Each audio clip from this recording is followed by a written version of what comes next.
दौं गुरुपद कंज कृपा सिंधु नर रूप हरि महामोहतम पुंज जासु वचन रवि कर निकर। भक्तगणों को तथा धर्म अनुरागियों को मेरा हार्दिक नमन। ध्यान बिंदु उपनिषद। तेल धारम इवाक्षित्रम न दीर्घ घंटा नीनानादवत बिंदुनाद कलातीतम यस्तम वेद सह वेदवित। अर्थात अटूट तेल धारा और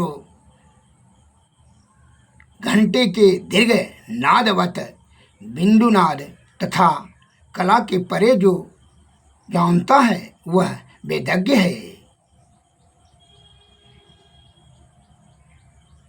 अटूट तेल धारा तथा घंटे के दीर्घ नादवत बिंदुनाद तथा कला के परे जो जानता है वही वेदज्ञ है, वेद को जानने वाले।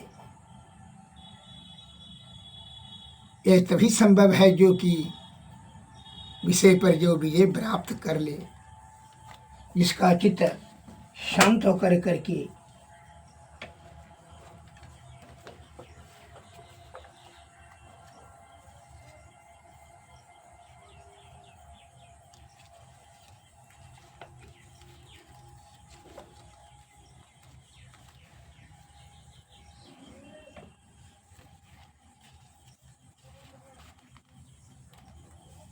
नाद ध्यान पर स्थिर हो जाए, अन्यथा जरा सा भी विषय की आसक्ति रहेगी तो फिर संशय के कारण से वह पथभ्रष्ट होने में उसको बहुत देर नहीं लगेगा। विद्वान होने से कुछ नहीं होता है। ऐसे बताया है एक लघु कथा में, विद्वता से विकार नहीं जाती है। बहुत पढ़ लिख करके विद्वान बन गए, इससे आपका विकार का नाश नहीं होगा। कैसे? एक लघु कथा के माध्यम से भिक्षु जगदीश कश्यप बौद्ध जगत का सुप्रतिष्ठित महात्मा थे। कश्यप जी ने जब गुरु महाराज की शरण ग्रहण कर दीक्षा ली तो एक दिन ये गुरुदेव के निकट बैठे थे। विद्वान और चरित्रवान के संदर्भ में चर्चा चल रही थी। हमारे गुरुदेव बोले, पढ़ना गुनना चातुरी यह तो बात सहल, काम दहन मन वश करन गगन चढ़न मुश्किल। यह सुनकर वे चौंक उठे और उन्होंने जिज्ञासा की कि किनकी वाणी है महाराज? गुरुदेव ने कहा, संत कबीर साहब की। कश्यप जी ने उस साखी को पुनः दोहराने की कृपा की और कहा, महाराज अक्षरश सत्य है। वास्तव में काम दहन, मन वश करना और अंतर्गमन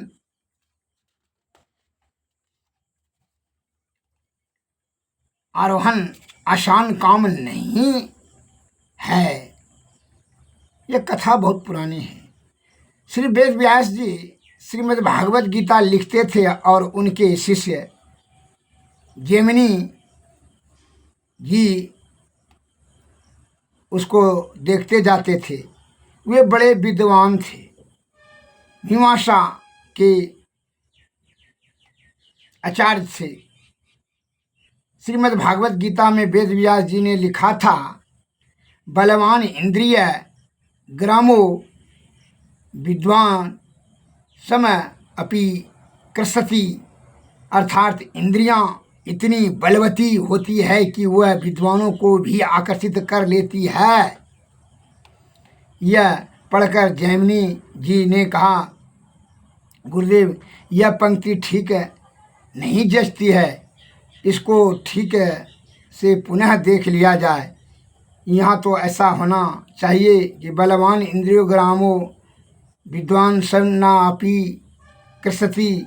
अर्थात बलवान इंद्रिय ग्राम विद्वानों को आकर्षित नहीं कर पाती है, वेद व्यास जी ने मन में सोचा, केवल वचन द्वारा समझाने पर यह मेरी बात स्वीकार नहीं करेंगे, इसलिए उन्होंने एक लीला की। कहा, अच्छा मैं थोड़ा घूम कर आता हूँ, तुम यहाँ बैठो। जैमिनी जी को कहा, आजकल को जो विद्वान जो है पढ़कर जो अमेरिका से लंदन से आएगा, अगर यदि कोई ग्रामीण आदमी बोले भुमरैया खाने से रक्त बनता है, कटकरेजा चिरोता, ध्रुव का क्वाथ पीने से बुखार छूटता है, तो जो लंदन से अमेरिका से पढ़ के आएगा तो बात काट देगा, कहना ऐसा नहीं हो सकता। इसलिए जो विद्वान है वो कहे, वो जो अपने आप को विद्वान समझते हैं जैमिनी जी, तो जैमिनी जी ने कहा कि विद्वान को इंद्रियों का विषय आकर्षित नहीं कर सकती है। लेकिन वेद व्यास जी ने कहा कि कितना बड़ा विद्वान हो,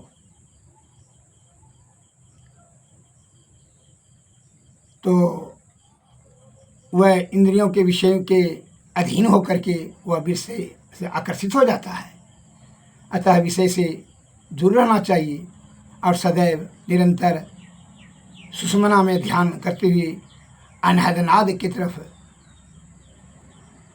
सूरत को बढ़ाना चाहिए। नाद ध्यान, बिंदु ध्यान और नाद ध्यान जो प्रवीण है वही इंद्रिय विषय के चक्कर में नहीं पड़ेगा। तो वेद व्यास जी ने कहा, मन में विचार किया कि ये विद्वान है, इसलिए स्तुति करना तो उचित नहीं है। इसको प्रत्यक्षम किम परमाणम, प्रत्यक्ष परमाण क्या जो इसको हम कहेंगे, अब इसको करनी करके ही समझाना पड़ेगा। वेद व्यास जी ने कहा, आप थोड़ा देर बैठिए, हम आते हैं घूर करके। वेद व्यास जी चले गए। अब समझो की बात हुई कि अंधर तूफान वर्षा शुरू हो गया। अब थोड़ा देर के जो है एक आश्रम के बाहर जो है एक भींगी हुई खूबसूरती स्त्री, नवयुवती, सुंदरी लड़की भींगी हुई वर्षा से उस जगह आश्रम के गेट पर आकर के खड़ी हो गई वर्षा से बचने के लिए। तो जैमिनी जी ने उनको भींगी हुई वस्त्र में देखा तो उन्होंने कहा कि ठीक है, आप अंदर आ जाइए वर्षा से बचने के लिए। तो वह लड़की बोली कि मैं अति सुंदरी हूँ, इसलिए आप पुरुष हैं तो मैं आपके साथ एक कक्ष में कैसे जा सकती हूँ। तो जैमिनी जी ने अपने विद्वानता पर अहंकार करके के कहा, हम वह साधारण पुरुष नहीं है, मैं विद्वान पुरुष हूँ। वेद व्यास जी का जो है कथा शुद्ध करते हैं और तुम साधारण पुरुष हमको समझ रही है। वह लड़की जो है इस प्रकार बोलने से जैमिनी जी का बात को रख करके वह चली आई अंदर, और उसका रूप यौवन देख कर करके, सुंदर रूप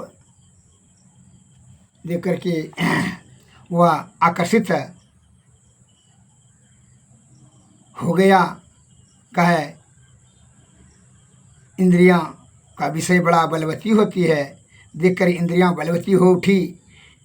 इन्होंने अपनी दुर्बलता उसके सामने में रखे। जैमिनी जी ने, युवती ने कहा, अवश्य ही आपसे शादी अभी मैं कर लूँगी। वह शादी का प्रस्ताव भी रख दिया। वो लड़की बोली कि ठीक है शादी कर लेंगे, लेकिन मैं आपसे शादी करूँगी। मेरा अहोभाग्य, आप जैसे विद्वान इतने बड़े तपस्वी के साथ मेरा विवाह होगा, लेकिन मेरे कुल की एक रीति है, यदि उसका आप पालन कीजिए तो मैं अपने आपसे शादी अपने करने के लिए तैयार हूँ। जैमिनी जी ने जिज्ञासा की कि तुम्हारे कुल का क्या रीति है। युवती बोली, हमारे कुल की रीति यही है कि जिस लड़के के साथ शादी लड़की की विवाह होता है उसको घोड़ा बनना पड़ता है, और लड़की उसके मुंह में लगाम लगाकर उस घोड़े पर सवार होकर के इसी तरह से दोनों ही देव मंदिर जाकर देवता को प्रणाम करते हैं। इस प्रकार शादी होती है। आप घोड़ा बनिए, मैं लगाम लगाऊंगी, आपके ऊपर चढ़कर देव मंदिर जाऊंगी, देवों को प्रणाम करके लौटूंगी, फिर शादी कर लूँगी। जैमिनी जी ने देखा कि यहाँ कोई नहीं है, सोचा थोड़ी देर के लिए घोड़ा बन जाऊं, हिज बन जाऊं तो क्या हर्ज है, शादी तो हो जाएगी। इधर उधर देख करके घोड़ा की तरह बन गए। लड़की ने लगाम लगाकर उसकी पीठ पर बैठ गए और देव मंदिर चले। वहाँ पहुँचने पर देखते हैं कि पहले से ही ब्रह्मदेव पर वेद व्यास जी बैठे हुए हैं। वेद व्यास जी ने पूछा, कहो जैमिनी जी कहाँ जा रहे हो, तुम्हारी बात ठीक है या मेरी बात। लज्जा के मारे जैमिनी जी सिर झुका ले हैं और देवी ज्वान में कहते हैं, गुरुदेव आप ही का वचन ठीक है। इस कथा का तात्पर्य हुआ कि कोई कितना भी बड़ा विद्वान क्यों न हो, उसके पास कोई हथियार नहीं है कि वह विकार को काट कर निकाल सके। विकार को काटने के लिए साधना, अंतः साधना, जब तक कोई अंतः साधना नहीं करेगा, आत्मस्वरूप की पहचान नहीं होगी, स्वरूप ज्ञान विहीन होने से वह मन पर विजय नहीं कर सकता और मन पर विजय प्राप्त किए बिना वह षष्ठ विकारों का शिकार होता रहेगा। श्री सद्गुरु महाराज की जय। इस प्रकार से वह षष्ठ विकार में फंस गया। रूप में इसलिए कहते हैं रूप रस गंध शब्द स्पर्श, ये जो है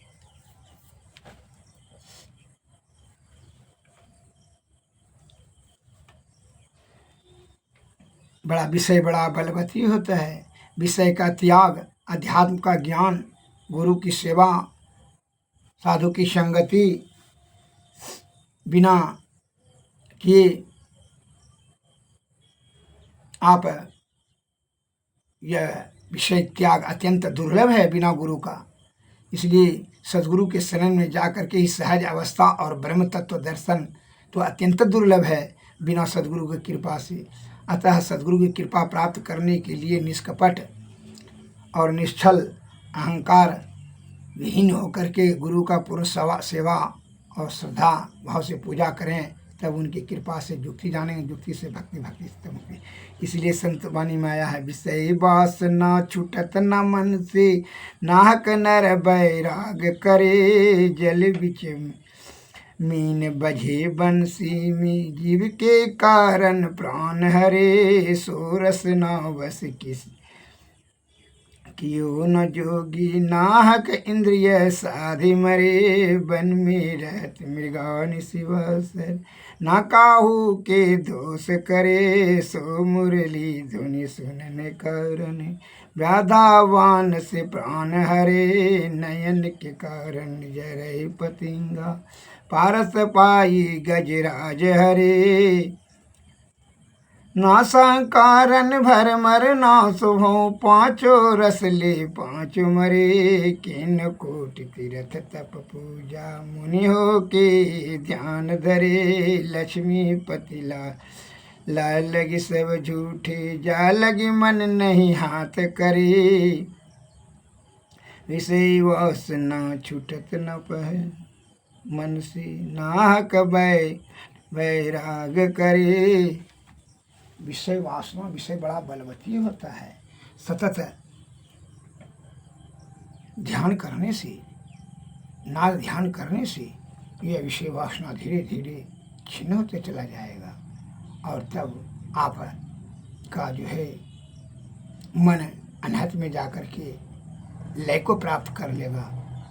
और जब मन लय को प्राप्त कर लेगा तो मन ही मुख्यान है सभी विषयों का, ज्ञान इंद्रियों का, सभी विषयों का मालिक मन है। मन जब लीन हो जाएगा, अनाहत में जो शब्द होता है, शब्द में जो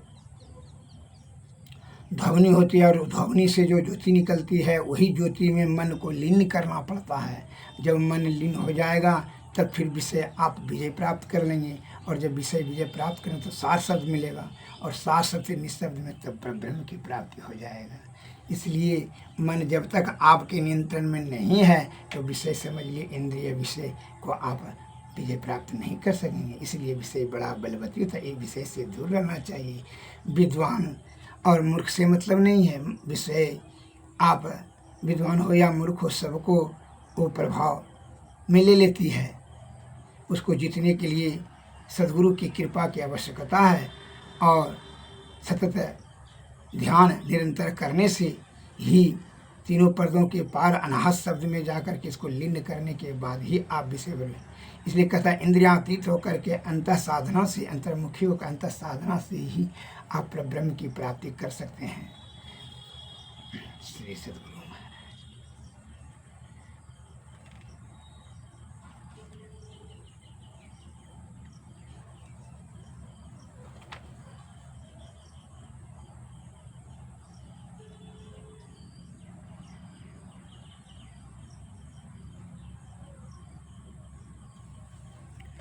मोरे जीरा बड़ा यंद सभा मुसाफिर जइयों कौनियो मोकन शहर कहर नर नारी दुई फाटक घन घोर कुमति नायक फाटक रोके परियों कठिन झिकझोर संशय नदी अगाड़ी बहती विषम धार जल जोर क्या मनवा तुम गाफिल सोवो यहवा मोर न तोर नित दिन प्रीति करी साहब से नाही न कठिन कठोर काम दीवाना क्रोध है राजा बसे 25 चोर संत पुरुष एक बसे पश्चिम दिशि तासों करो निहोर